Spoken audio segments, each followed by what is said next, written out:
Hello दोस्तों, आज हम लोग बात करेंगे नोबेल प्राइज के बारे में कि नोबेल प्राइज होता क्या है। नोबेल प्राइज पूरे विश्व का सबसे बड़ा पुरस्कार है जो कि 6 क्षेत्रों में दिया जाता है। पहले ये 5 क्षेत्रों में दिया जाता था, अब ये 6 क्षेत्रों में दिया जाता है।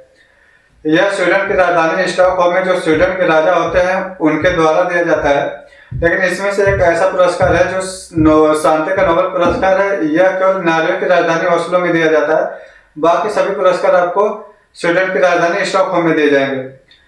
यह पुरस्कार जो अल्फ्रेड नोबेल थे, यानी कि एक साइंटिस्ट थे, आप रसायन के भी बोल सकते हैं, और वो एक उद्यमी भी थे, तो उनकी जो पुण्यतिथि है या उनके याद में दिया जाता है।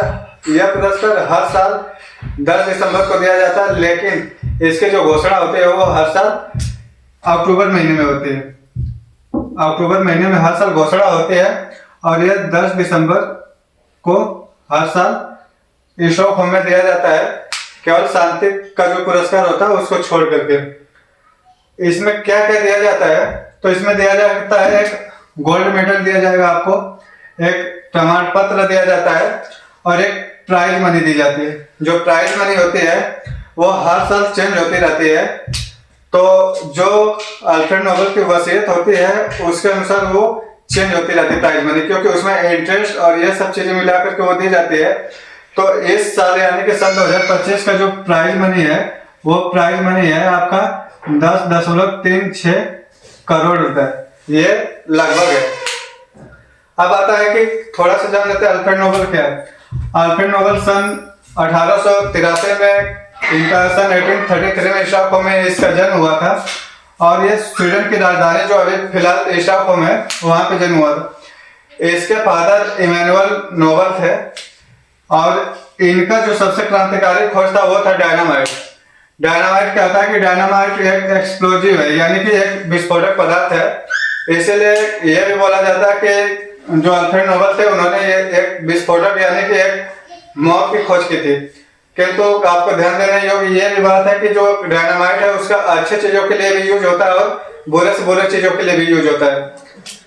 अब जब बात करेंगे कि ऐसा कोई भी अल्फ्रेड नोबेल का ऐसा कोई भी मंशा नहीं था कि हमें किसी पुरस्कार की स्थापना करनी है या कोई हमें पुरस्कार देना है।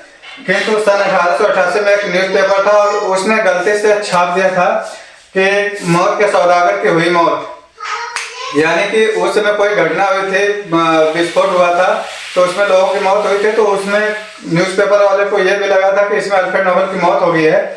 तो उसने जब ये चीज छापा था कि सौदागर, जो मौत का सौदागर है उसकी मौत हो गई है, तो उसने फिर क्या काम किया कि अल्फ्रेड नोबेल ने जब ऐसा सुना कि हमारे बारे में लोग ऐसे सोच रखते हैं, तो अल्फ्रेड नोबेल ने फिर क्या काम किया कि अपना सोचा कि यार लोगों की मौत तो होनी है, तो एक दिन मुझे भी तो मरना ही है, लेकिन मुझे लोग इस तरीके से याद रखें, ये उन्हें अच्छा नहीं लगा। तो उन्होंने फिर सोचा कि कोई ऐसा काम करके जाते हैं जो हमें अच्छे कामों के लिए याद किया जाए। तो नोबेल प्राइज दे उन्हीं लोगों को जाते हैं जो समाज के लिए अच्छा काम करते हैं। तो सन 1888 में ऐसी बात हुई थी। तो सन 1895 में अल्फ्रेड नोबेल सन 1895 में एक वसीयत लिखते हैं, और जो वसीयत होती है वसीयत का 94% भाग वो ट्रस्ट को दान करते हैं। जब ट्रस्ट को दान करते हैं तो उन्होंने बोला कि इसका जो प्राइज मनी होगा उसी से लोगों को प्राइज दिया जाएगा। लेकिन उन्होंने ये भी बोला था कि आप एक फाउंडेशन का निर्माण करेंगे। केवल 94% जो था वो ट्रस्ट को दान करते हैं, 6% वो अपने पास रखते हैं। तो सन 1900 में, यानी सन 1900 में एक फाउंडेशन की शुरुआत की जाती है। उसी फाउंडेशन का नाम है नोबेल फाउंडेशन, और 1896 में अल्फ्रेड नोबेल की मौत हो जाती है, और सन 1900 में नोबेल फाउंडेशन स्टार्ट हो जाता है। और फर्स्ट नोबेल का जो पुरस्कार था वो दिया जाता है 1901 में। सन 1901 में फर्स्ट नोबेल पुरस्कार दिया जाता है। तो जब नोबेल पुरस्कार की शुरुआत हुई थी उस समय केवल 5 क्षेत्रों में नोबेल पुरस्कार दिए जाते थे।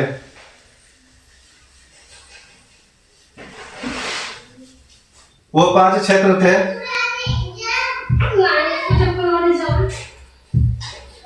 फिजिक्स यानी कि भौतिकी,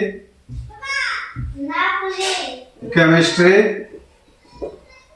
यानी कि रसायन, और पीस यानी कि शांति। उसके बाद मेडिसिन यानी कि चिकित्सा, और एक क्षेत्र था लिटरेचर यानी कि साहित्य। तो आपसे ये सवाल पूछा जा सकता है कि जब नोबेल प्राइज सबसे पहले बढ़ना स्टार्ट हुआ है, यानी कि नोबेल फाउंडेशन द्वारा जब सबसे पहले 1901 में अगर प्राइज दिया जाना स्टार्ट हुआ, तो क्या नोबेल फाउंडेशन कितने क्षेत्रों में ये प्राइज देता था? टोटल 5 क्षेत्रों में ही देता था। उसके बाद आता है कि जब ये 5 क्षेत्रों में दिया था, तो आपसे ये भी पूछा जा सकता है कि ये जो छठवां है यानी कि जो अर्थशास्त्र है, अब आपको ये 6 क्षेत्रों में दिया जाता है। यानी कि अगर अर्थशास्त्र है तो ये अर्थशास्त्र में पहली बार कब दिया जाना स्टार्ट हुआ? तो वो चीज है सन 1968 में।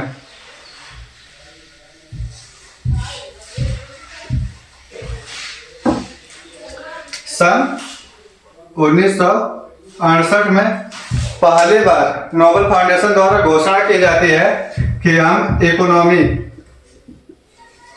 यानी कि अर्थशास्त्र के क्षेत्र में भी नोबेल पुरस्कार देंगे। यह घोषणा ऐसा क्यों किया जाता है? क्योंकि इस दिन स्वीडिश जो बैंक था ना, वो अपनी 300वीं वर्षगांठ मना रहा था। 300वीं वर्षगांठ मना रहा था। तो सन 1969 से पहली बार ये नोबेल जो पुरस्कार था अर्थशास्त्र के क्षेत्र में ये दिया जाना स्टार्ट हुआ। और सबसे पहले जो फ्रिस्क और जॉन टिनबर्गेन, इन 2 लोगों को अर्थशास्त्र के क्षेत्र में पुरस्कार दिया गया था। आपसे ये भी पूछा जा सकता है कि सबसे पहले ऐसे कौन से अर्थशास्त्री थे इंडिया के जिन्हें यह अर्थशास्त्र के क्षेत्र में नोबेल पुरस्कार मिला है? तो वो है अमर्त्य सेन। वो है अमर्त्य सेन, जिन्हें 1998 में अर्थशास्त्र के क्षेत्र में नोबेल पुरस्कार मिला था।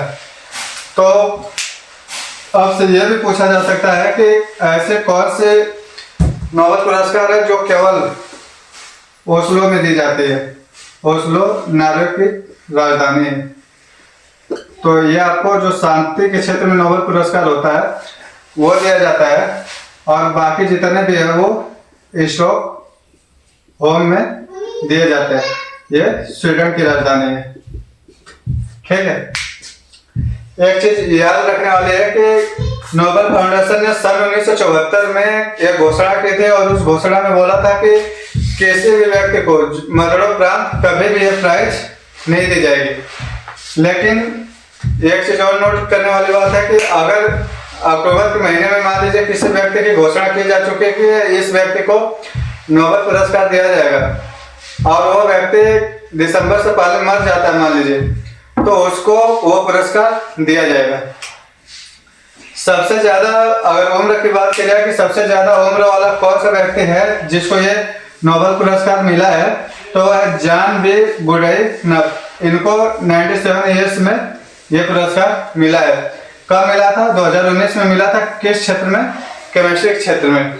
आपसे पूछा जा सकता है कि सबसे कम उम्र का कोई व्यक्ति जिसको ये पुरस्कार मिला है, तो वो मिला है मलाला यूसुफजई को सन 2014 में। किस क्षेत्र के लिए? पीस यानी कि शांति के क्षेत्र के लिए। सबसे पहले भारतीय कौन थे जिन्हें नोबेल पुरस्कार मिला है? तो वो है रविन्द्रनाथ टैगोर, जिन्हें 1913 में साहित्य के क्षेत्र में गीतांजलि के लिए दिया गया था। फिर आपसे पूछा जा सकता है कि ऐसे कौन से व्यक्ति हैं जिनको 2025 में मिला गया है? तो आप 2025 में देखिए फिजिक्स के क्षेत्र की अगर बात करेंगे तो जॉन क्लार्क है, एमएच डेवरेट है, जेएम मार्टिनी से। इनको फिजिक्स के क्षेत्र में दिया गया है। और इनकी उपलब्धियां क्या थी। तो विद्युत परिपथ में जो क्वांटम मैकेनिकल टर्निंग होती है और जो ऊर्जा क्वांटम की खोज है उसके लिए इनको दिया गया है। और अगर बात करेंगे साहित्य के लिए, तो साहित्य में इनको राजन कोई को दिया गया है। अगर आप बात करते हैं कि मेडिसिन के लिए, तो ब्रुनको को दिया गया है, रामसरेल्स को दिया गया है, सिमोन साकागुची को दिया गया है। अगर आप बात करते हैं कि रसायन के क्षेत्र में किसको दिया गया है, तो केमिस्ट्री के क्षेत्र में, केमिस्ट्री में सुसुम कीटागावा को दिया गया है। रिचर्ड रॉबसन को दिया गया है। और तीसरे हैं ओमर यागी। इनको किस लिए दिया गया है? इनको दिया है कि जो मेटल ऑर्गेनिक फ्रेम वर्क्स है उसके लिए, क्योंकि ये एक क्रिस्टलीय पदार्थ है जो कि जो हमारे रसायन हो गए या दवाएं हो गई उनको संरक्षित करता है या फिर शुद्ध करने का काम करता है, उसके लिए दिया गया है। और बात करेंगे अगर क्विज के क्षेत्र में, यानी कि शांति के क्षेत्र में किसको दिया गया है, तो वो एक है